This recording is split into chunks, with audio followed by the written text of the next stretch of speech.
સુરતના કાપોદ્રા વિસ્તારમાં આવેલી એક સોસાયટીમાંથી બાળકી રસ્તા પર આવી ગઈ હતી અને તેની પાછળ શ્વાન દોડતા નજીકમાં જ એક ધીમી પડેલી રિક્ષામાં બેસી ગઈ હતી। રિક્ષામાં સવાર લોકો આ બાળકીને લઈને પોલીસ સ્ટેશન પહોંચ્યા હતા। પોલીસની સી ટીમ દ્વારા આ બાળકીની સંભાળ રાખવામાં આવી હતી અને આ સાથે જ તેના માતા પિતાને શોધવાની કામગીરી શરૂ કરવામાં આવી હતી। આખી રાત સહિત 16 કલાકની જહેમત બાદ બાળકીના પિતા સુધી પહોંચ્યા હતા। પિતા સુધી પહોંચ્યા બાદ જાણ થઈ હતી કે આ બાળકીનો જન્મદિવસ છે, જેથી સી ટીમ અને કાપોદ્રા પોલીસ સ્ટેશનના પીઆઈ એમબી ઓસુરા દ્વારા પોલીસ સ્ટેશનમાં જ આ બાળકીનો જન્મદિવસ ઉજવવામાં આવ્યો હતો અને ત્યારબાદ બાળકીને પિતાને સોંપવામાં આવી હતી।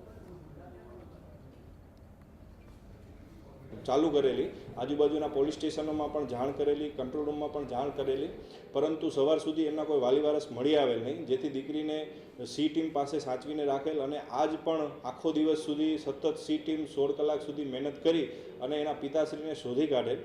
પિતાશ્રીને શોધી કાઢેલ ત્યારે માલુમ પડેલું કે દીકરીનો આજે જન્મદિવસ છે, તો પોલીસ દ્વારા કાપોદ્રા પોલીસ સ્ટેશન દ્વારા એવું નક્કી કરવામાં આવેલું કે આ દીકરી રાત્રિની હેરાન થાય છે, તો એના મોઢા ઉપર મુસ્કાન આવે એના માટે બર્થડે એનો જન્મદિવસ પોલીસ સ્ટેશને જ ઉજવવામાં આવે અને એ રીતે એ દીકરીનો આજે જન્મદિવસ કાપોદ્રા પોલીસ સ્ટેશન